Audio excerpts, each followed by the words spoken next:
Welcome to Lockbox, a podcast providing real estate professionals with action items for success.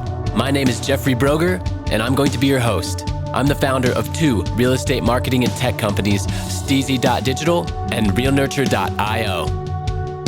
In this podcast, you'll learn from top 1% real estate and mortgage brokers the exact secrets to their success. Welcome to Lockbox. Welcome to Lockbox. My name is Jeffrey Broger, and I am here today with Jonathan Greene. Jonathan, thank you so much for being with us. Yeah, Jeffrey, thanks so much for having me. I really appreciate it. Look forward to the conversation. Likewise. So why don't you first start off and tell our listeners who you are and where you're from? Yep. Again, my name is Jonathan Greene. I actually run a big real estate on-market team called Streamlined Properties On Market. We're brokered by eXp Realty. We're headquartered in New Jersey. We service the whole state of New Jersey, the Philadelphia area of Pennsylvania, Catskills in New York, and Elko, Nevada. I originally grew up in Brooklyn. I live in Mendham, New Jersey now. But I lived in Florida for 14 years, and I've lived in a lot of places and had a few other careers before this one. But that's a general backstory. And I've been an investor, so I've been investing in real estate for more than 30 years, and that's how it eventually led me into full-time as an agent and team leader. Awesome. Yeah, great summary. And what got you into real estate in the beginning? What was that first exposure to the power of real estate? I mean, investing as a kid, I used to go with my dad looking at foreclosures. My dad was a lawyer, as I am a former lawyer, but he really was focused on investing. So we would always be riding in the car on the weekends, going to yard sales and going to foreclosures. And I didn't know what was going on, but I was in a lot of houses, and we always moved because he always fixed the house, and then we got it the way we wanted, and then we moved. Right. So I think I have had more exposure than most at an early age. And, after careers in law and the art world and then in teaching, I decided to get my license. And my sister was like, yeah, why didn't you do this 20 years ago? Like, what are you even thinking? And I was like, oh, okay. So for me, the transition from investor or real estate advisor to being an agent was very, very easy. So I know I had the benefit of a wealth of experience in real estate. So transitioning to the agent business was, I think it was easy, but I do think overall the agent business is way harder than anybody thinks. It's way different than what people expect, deals falling from the sky. And if you're, like we were talking in the pre-call, if you want to be in the top 1%, you have to be a service provider. And we bill ourselves on our team as real estate advisors. We're not salespeople. We make sales, but we make sales because we give good advice. And I think I kind of came into real estate with that mindset, and that's helped me grow to where I am now.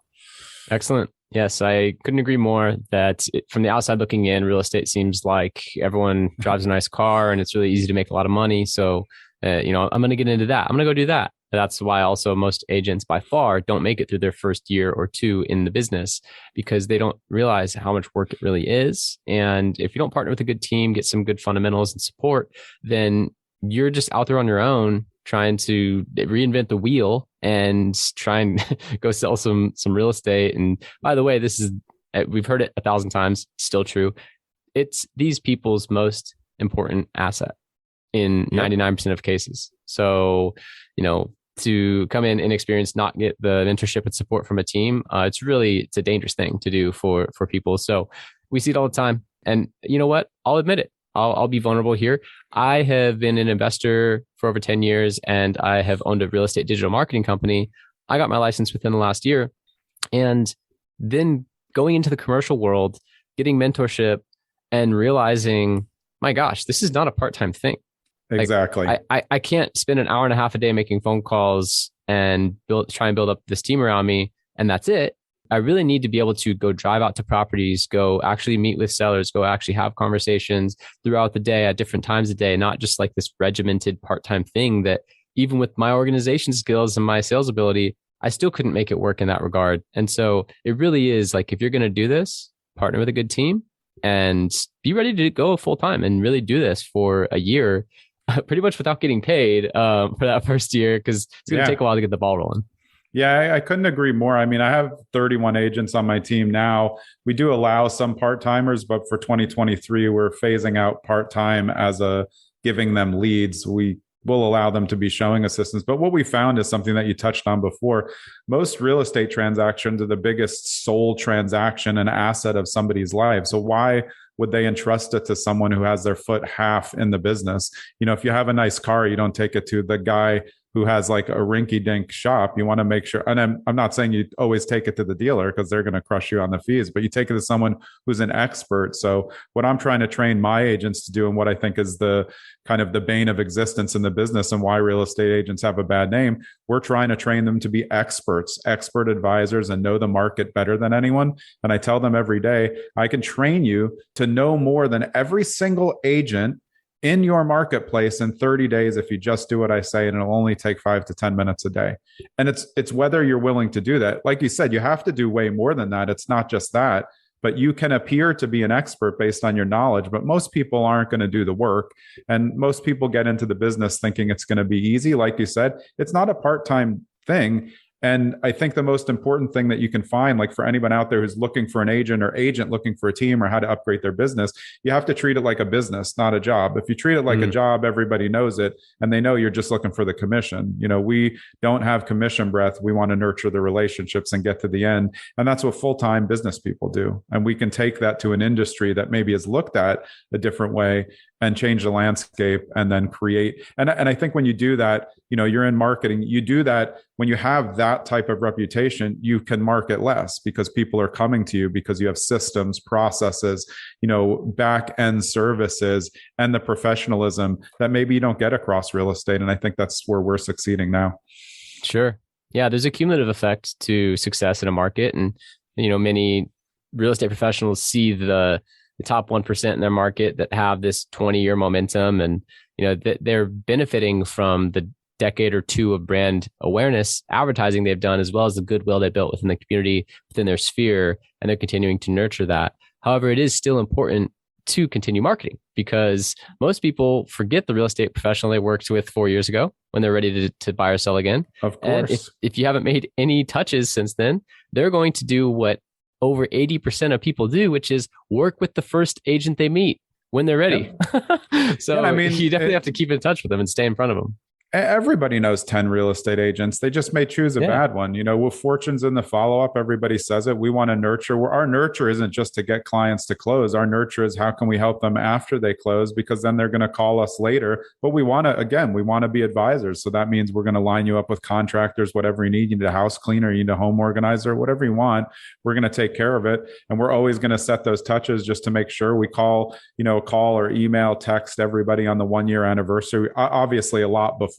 But on the 1-year anniversary of the home sale, we always want to send them a home value if it's up, which in these markets after this year, it might be hard to do. But, we always want to check in at those milestones, but also just across the board, make sure that we know stuff about their life, connect with them on social after, and build a friendship that will last. And that's what turns into referrals without having to, ask for referrals, is that follow up and that kind of ability to just be a part of somebody's life after helping them do a transaction.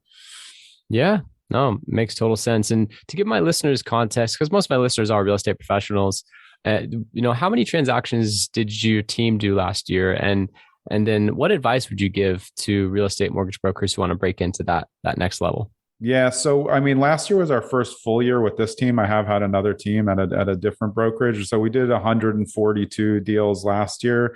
Awesome. About 40 of those were referral deals where we're sending out or taking in. Our volume was somewhere like 36 million. Our GCI was about 900K. We should be 1.5 to 2x on that this year. But I think that the biggest scale in team building is finding the right agents. So over 2-3 years, you're kind of moving the pieces around and then adjusting your back end services and adding more full-time staff to provide a different experience for the consumer out there. So for agents, I think like in real estate right now, everything is about teams. I don't know why everybody is not on a team if they don't already have existing business, because you can't compete with the lead sources right now. All the leads are coming to teams. They're not sending leads to solo agents because they can't answer the phone and catch that fire hose of leads that's coming in all the time. So that's where the services come in on the back end. And I think, as a solo agent, there's only so much you can do. You can hire, an assistant and a transaction coordinator, but you can't be in 2 places at once. So to grow your business, you're eventually going to need more agents. And that's just the way that I eventually want to scale out of doing production and just be, managing in that what we would generally call a CEO role. Sure. So question about the transition from high performing solo agent to team leader. At what either transaction volume or, sales volume would you recommend making that transition, saying, I've kind of hit the limit of what I can do on my own with an admin and a TC. I really need to start thinking about becoming a manager and recruiting. Like what is that transition point in your opinion? I mean, I think it's also tied to mindset. Like I like building things. I like building teams. So regardless of my volume, I was going to build stuff. I wanted to build a team because I'm a coach as well. So I knew that I can coach and help people become better agents. So that helps me scale. I do think people might make a mistake by tying a volume and then thinking that they can lead a team because leading a team is, becoming totally different. No offense to all of my team members, but you sometimes are a high-end babysitter because in real estate, there's just a lot personalities and things. So you have to know what you're in for. So I do think there is scale on your numbers to when you want to add in support, but I don't think that everybody's cut out to run a team. And I don't think everybody understands what it takes to run a team, just like they don't understand what it takes to get into the business.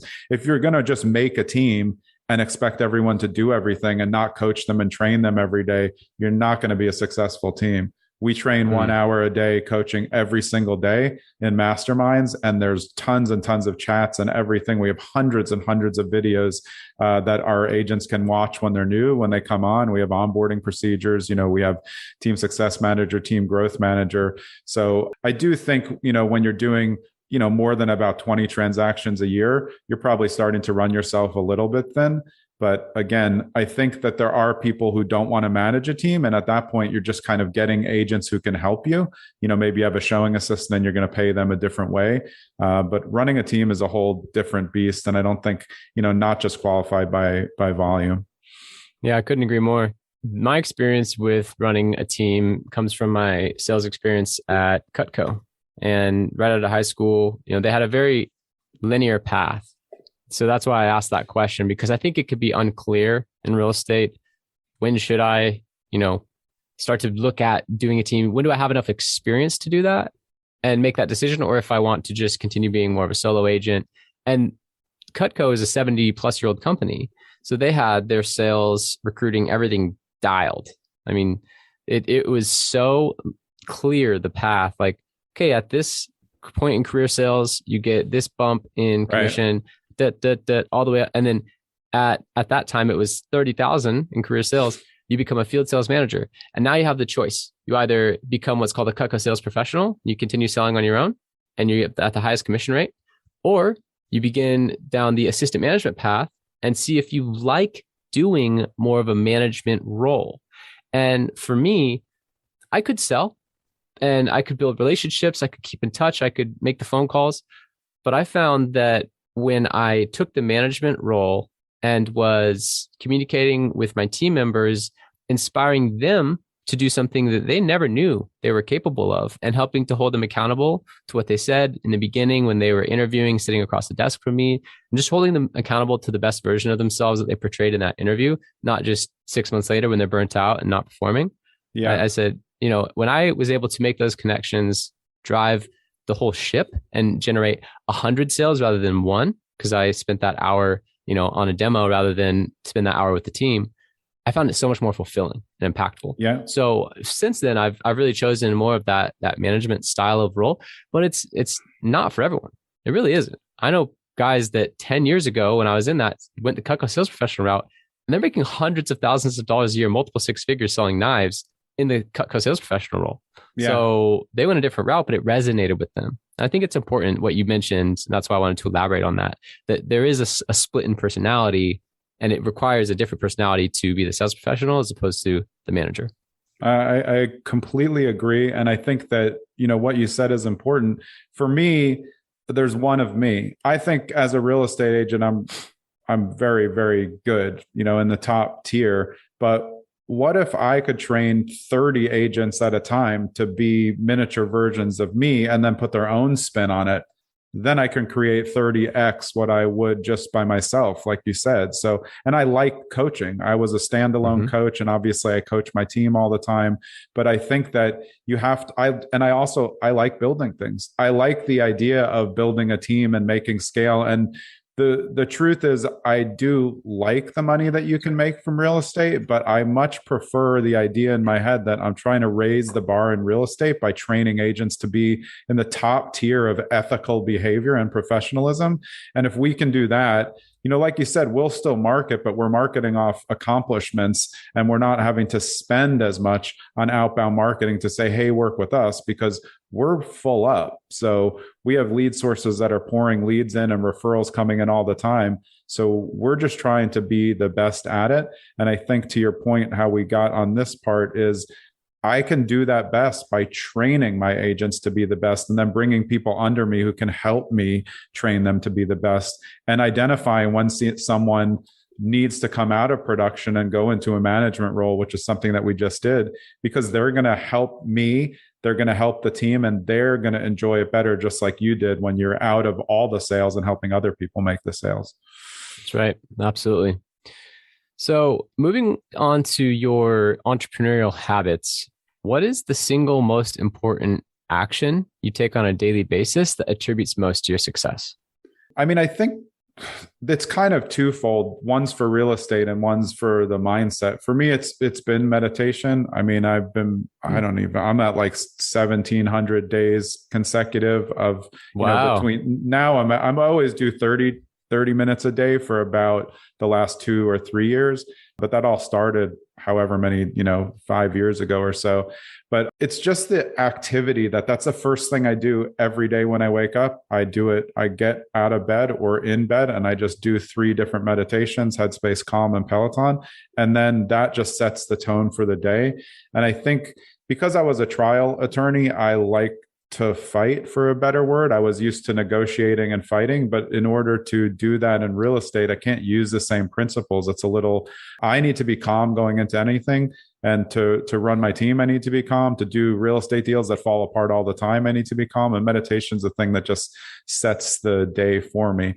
On the other side, something that we touched on before, it's the one action that I can tell any real estate agent in the country to do that will make them know more than every single agent in their market in 30 days, is to do your market research. Every day I wake up and I look in the counties that I work in the most, and I just look at what sold yesterday and what was listed today. That's it. If you do that every day, you'll know more than every agent in your area. It's not even it's a guarantee. I 100% guarantee it, because nobody does that. Nobody's going to do it every day. And then when you have hot intake leads like we do, we get 240 leads a month from Zillow Flex. When we're on calls, I already know all the properties. My agents know the properties. So if someone's calling on 123 Main Street, we've at least already looked it up and see that it's 3-bed, 2-bath, and we know when offers are due. We're just ahead of the curve. And the thing for real estate agents, the most important thing about doing that daily market research is it gives you the confidence that you need when you're at the grocery store or somewhere and someone brings up real estate and they're like, oh, I wonder how the market is. And you can right away say, or they say like, oh, I saw that house on Prospect Street. It just went up for sale. And you can say, actually, it sold for this amount. They're like, oh, you're just adding value by knowing the market. And so for all of my agents, they pick one town. All I want them to do is know that one town better than anyone else to start. And if you do that, you'll be the number one agent knowledge-wise in your town. And then you'll have the confidence to step up inside the town and do the business. So that's my business one that I think any agent can do. And I'm telling you, 30 days, no one will know more than you about the specific market. They may know more about you about real estate, but not about the town that you're focused in. Great point. So twofold. The second one first, because I think it's a quicker response, is regarding the market research. I was told the same thing from my mentor. I was trying to say, I asked questions like, what are multifamily properties selling for in Orange County? What kind of cap rates are they doing? This and that and the other. What price per door? I want to know this stuff. And he said, just look at the sales for the last 2 years and every single day, check again for new sales. Exactly. Go online and download the broker's OM that is listing this. And they probably have already pulled comps for other similar properties. Like there's so much information out there that you can just digest and download. And I actually did it. So when I did that process, my confidence as a new agent went from, gosh, I don't know. I don't really want to get on I had call reluctance. I don't really want to get on the phone and talk to this guy who's a savvy investor because I don't know shit, to be honest with you. Right, but now you have value. From that to, yes, now I have value, and my calmness and confidence my demeanor completely changed. And I'm like, wow. So testament to your second tip there. I'd like to go deeper on the first tip though, meditation, if that's okay. Yeah, of course. So my experience with meditation has been hit or miss over the last 10 years. I first was exposed to it really after college, read a book about meditation, read The Power of Now, read, certain things that prove the point of focusing on breath and anchoring in the moment. Love that concept. And then afterwards got more into Tony Robbins, did some, went to Unleash the Power Within. He taught me priming, where you do 3 sets of 30 of breathing in and out of your nose and jumping up and down and get your heart rate up. And then you sit down and you go through this process of envisioning a specific memory in the past that you're extremely grateful for. And then, there's this whole step-by-step procedure that you go through in order to then get into that specific state of Zen or whatever you want to call it. I'm curious, you mentioned Headspace, you mentioned Calm, and you mentioned Peloton. Yep. So are these the actual tactics you're using, like the Headspace app, the Calm app, then you're getting on Peloton? That's your procedure every day? Yeah. And I do want to say meditation is important to me, but I'm not strict because there's a lot of stuff going on. So when I meditate, I just do it first thing. It's not perfect. I'm not sitting on a mat with my legs crossed and my, everything perfect. Sometimes I'm laying in bed. Sometimes I'm looking at my phone while I'm listening. I'm not strict on it because I only need what I need out of it. Would I like to be fully present? Yeah, I am. But I'm also getting my day started. So the way it works for me is I just know I'm going to do around 10 minutes of each, and I'm going to carefully listen. If my mind wanders, I'm not going to be hard on myself, but I never, ever start the day without 30 minutes of that going through my head. And it just sinks in. It creates a level of calm. And I always share it into my Instagram stories. People always ask me, why do you share that stuff? My Instagram stories are for me. I like to, at the end of the day, look back and see what I did. And to see that I did those every day is important to me. I don't care it's cool when other people are looking, but social media to me is part marketing. But when it comes to something like Instagram, at least on my personal account, that stuff's just there for me. If other people are looking, that's awesome too. But I like to look back at my stories, and part of that is tracking my meditation every day. And, I like using the apps because it will tell me, you've done whatever, 1,600 days in a row. I just crossed 1,000 and Calm and Peloton. I do everything in there, but that's just specifically meditation. And then I'll, do the exercise hopefully later in the day if I'm not too busy, which unfortunately has been happening too much recently. Yeah, no, that's great. And I like how it's not rigid, but it's consistent. You said 1,700 days in a row, so having that consistency, just the sheer fact of doing it kind of puts you in that state. It reminds your body, oh, this is how I'm supposed to feel at this time. It's a habit that you've established, and that's great. I do believe a lot of value is in meditation to be discovered for those that seek it. And it's something that when I do it, I'm happier. And so I don't know why I don't do it more often. Yeah. I think it's a time thing for me. Originally I put it on my schedule and then everything's on. I have the most organized Google Calendar ever. But once I get comfortable with something, now I just know I don't do anything before I do that. And you said everything in real estate, business, life is all baby steps. If I take the baby steps, one day you turn around, it's 1,700 days later and you haven't missed. And that's how how can it not be sinking in? It's not possible. So I look at that for every part of my business. And I think, for new agents and for my agents and my new agents, it's the same thing. Can you do these little things like the market research every day? Can you make your calls? Can you be consistent? And the more consistent you are, the more successful you will be. There's nothing around it. Like you said earlier, we don't need to reinvent the wheel to do this. I like to put my own spin on everything, but real estate isn't that hard in general. It's just hard because people don't want to work hard or treat it like a business. But if you just follow things that everybody else is doing that work and then spin it on your own personality, you will be successful, but you need to work for it. Yeah, absolutely. So I'm curious what your projections are for the next 5, 10 years. You mentioned a couple of things in this podcast, which I thought were interesting. Number one, you mentioned we call home buyers a year after, and we talk to them about the new equity report, or we send a new equity report to them.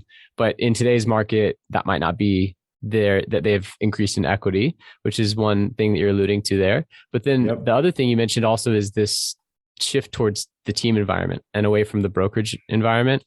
And so I'm curious what your like 5, 10 year projections are. And, if you had a crystal ball, what would it say? One, I'll get to one thing that I know everybody talks about right off the bat. Real estate agents aren't going to be eliminated. Like, I'm sorry, I'm too good at what I do to be eliminated from the business, and a robot or an AI or some type of algorithm, predictive analytics, isn't taking me out of the business. I couldn't be less worried about that. Are there other things that are going to become automated that might make my job easier? Sure. And I'm going to embrace those and put them into my practice. But I'm not getting eliminated. Robots aren't going to control real estate.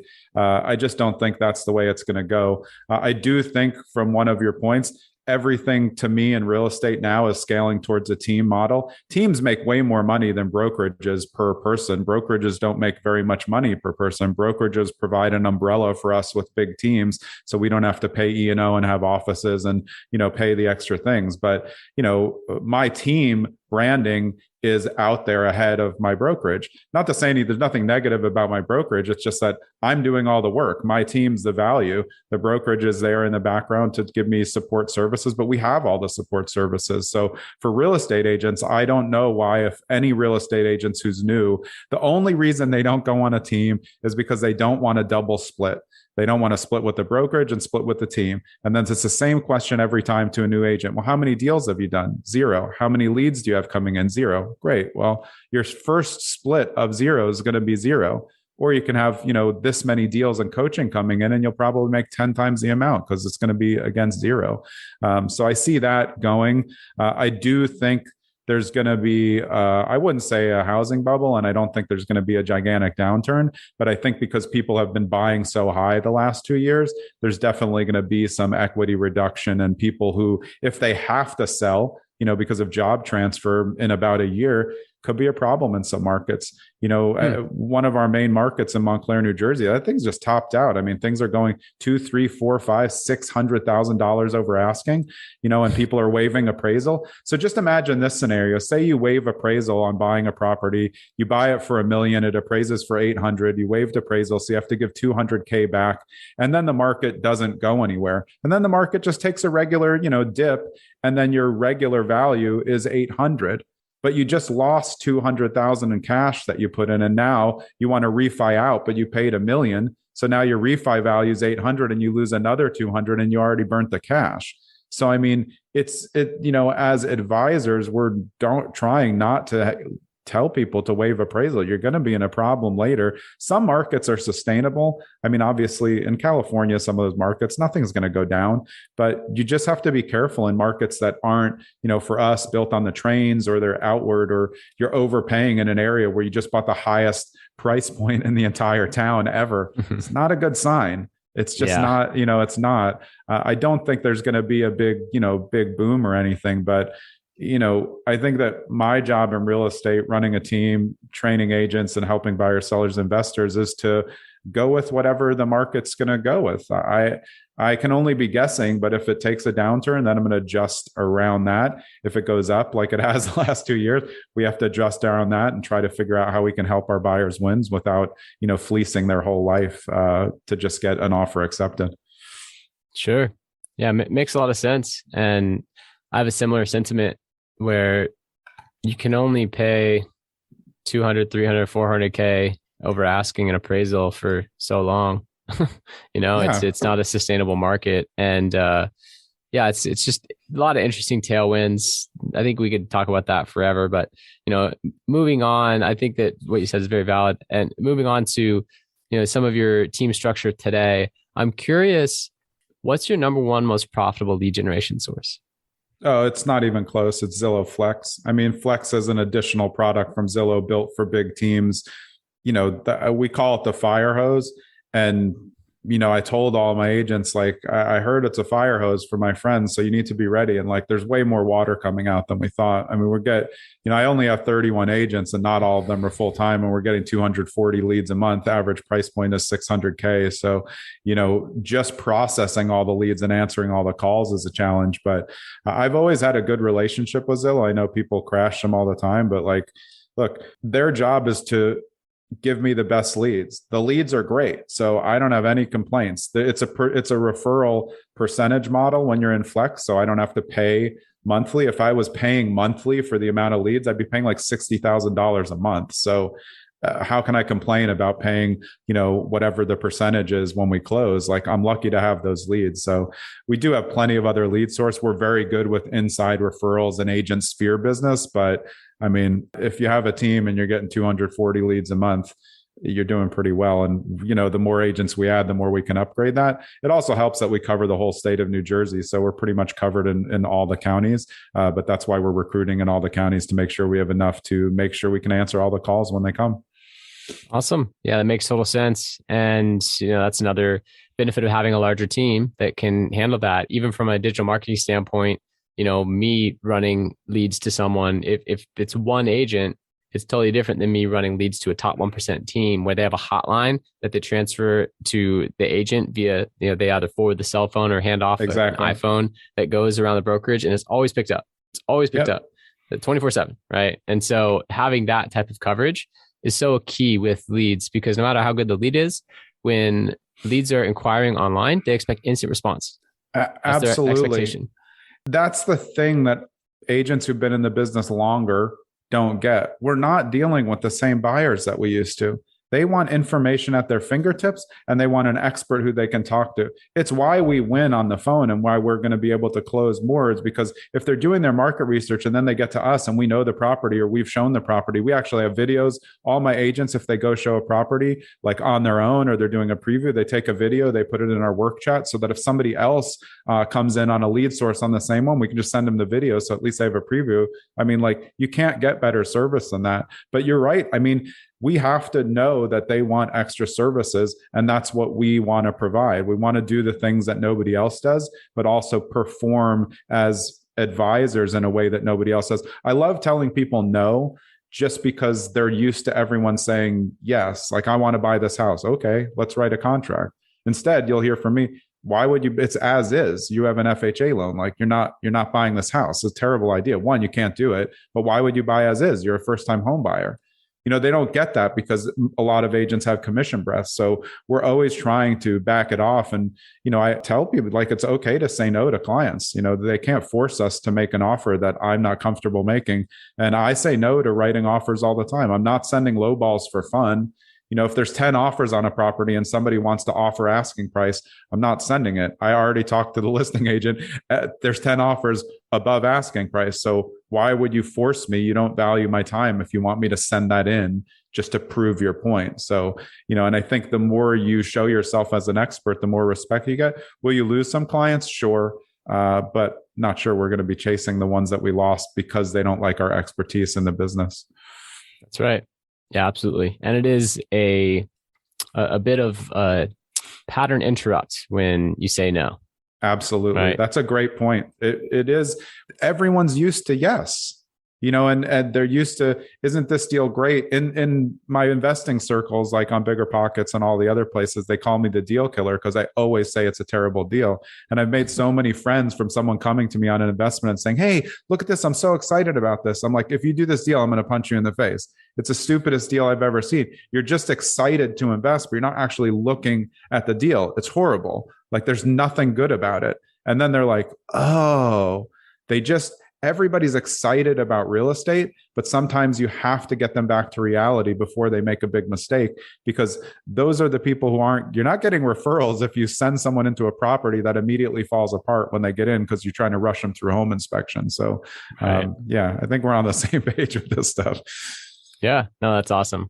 So I am curious what your team does for digital marketing to both promote listings that you have and then also generate new leads?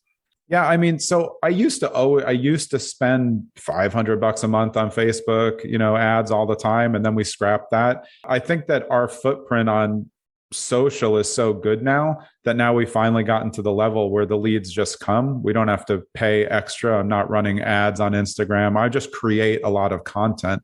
So if I'm consistent on my YouTube, it turns into business. If I'm consistent on Instagram and on our team Instagram, it brings business. And I think you have to do that for a full year of being consistent, like every day, just making sure you're getting good content and good content, not canned content. We want really personalized content, not taking stuff from others. So, obviously all our sold, closing, under contract, all that stuff goes right up on all the sources on our Google business page.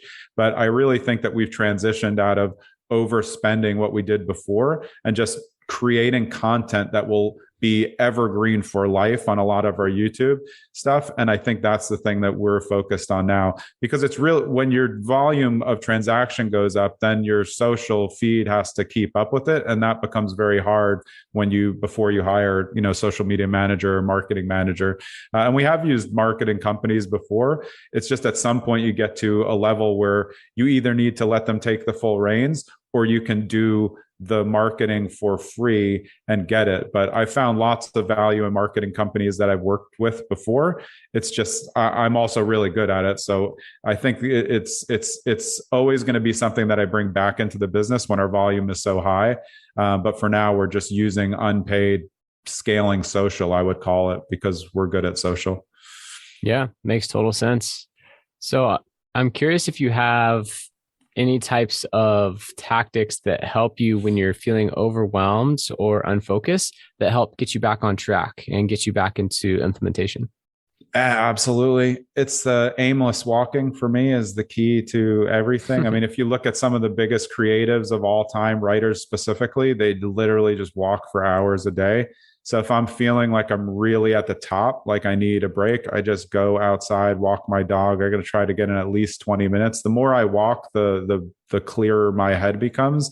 And I think just getting outside, whether it be in nature or just getting fresh air, it just changes. Look at us. For 2 years, we're all sitting in our offices. I still sit in my office at my computer most of the day. So sometimes I need a quick knock on the head to just go outside, walk around the block and come back, immediately feel better.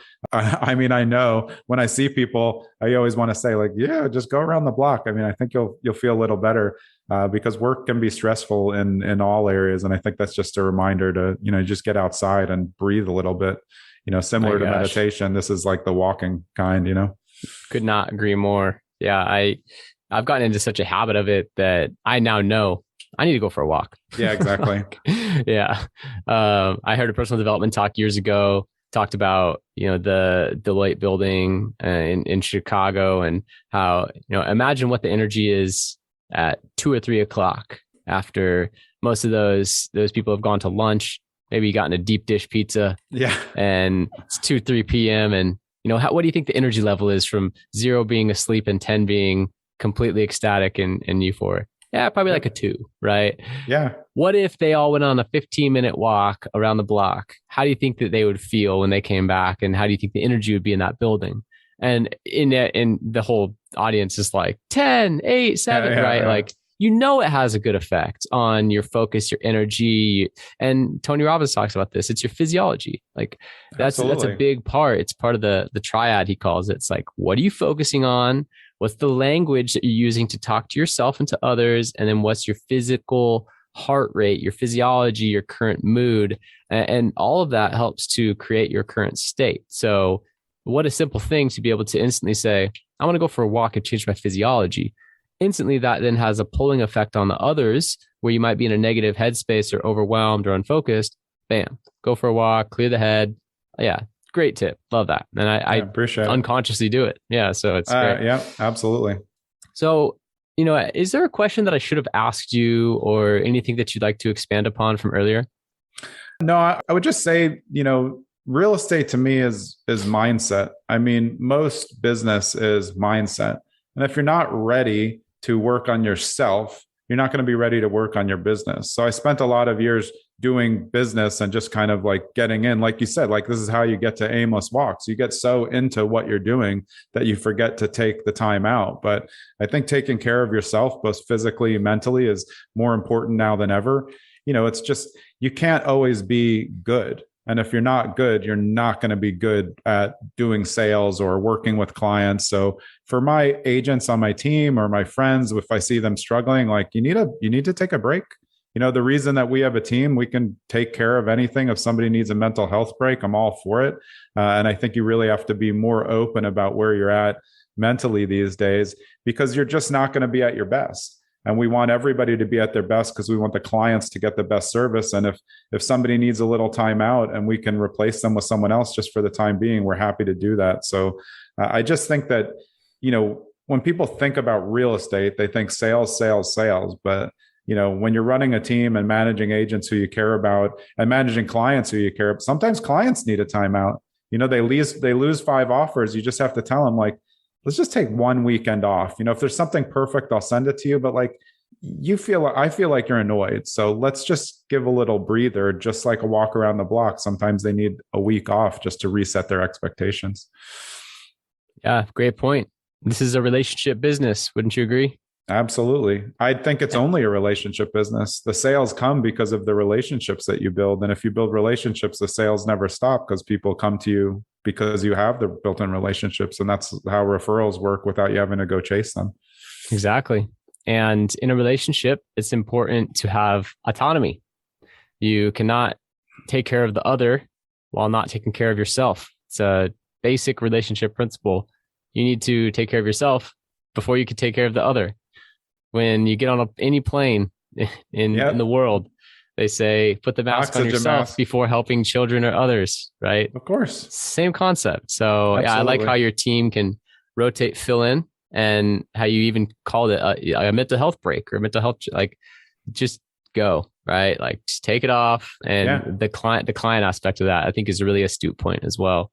Having the emotional intelligence, first of all, to acknowledge it, not have that commission breath, like, we're so close. We just lost 5 offers, but like, hey, I think you guys need a break. I mean, why don't you just go do a staycation, chill out? Exactly. I'll let you know if anything comes up, but yeah, let's regroup in 2 weeks, and I think that's a very astute point. So how can listeners contact you? Well, you can find, so our Instagram for me is Trust Greene with an E at the end. And then the team is Streamlined with a D Properties. You can find me all over at that Trust Greene, and also on YouTube. I think it's Jonathan Greene with an E-R-E. That's our YouTube. But if you want a direct email, you can email my team success manager. We'll get it to me at info@streamlinedwithad.properties. Yeah, I really appreciate being on. I think like these conversations are really important for real estate agents, personnel, advisors, because it's not always about the sales. So to be able to talk about other things that make up the business and create a more mindful approach, I think that's where we need to take the business to help the agents. I mean, it's a tough business like we started with. If you don't have your mindset set for it, it's going to be a long ride or a really short one right out of the business. Great point. Jonathan Greene, everyone. He has an awesome team in New Jersey. And I really appreciate you being on, talking about some very important principles that will help not only keep real estate professionals successful, but also build a better reputation for real estate professionals as a whole, which seems to be a part of your mission. And real estate professionals can live a happier life. So amazing conversation. Really appreciate having you on. Yeah, Jeffrey, really appreciate it. Thanks for having me on. Thank you. Thank you for listening. If you want to accomplish your real estate goals, then I highly suggest downloading my free Ultimate Real Estate Goal Setting Framework. The link is in the description of the show, and it will help you break down your annual income goal into the amount of phone calls, appointments, or open houses you need in order to achieve that goal. Thank you so much, and we'll see you next time.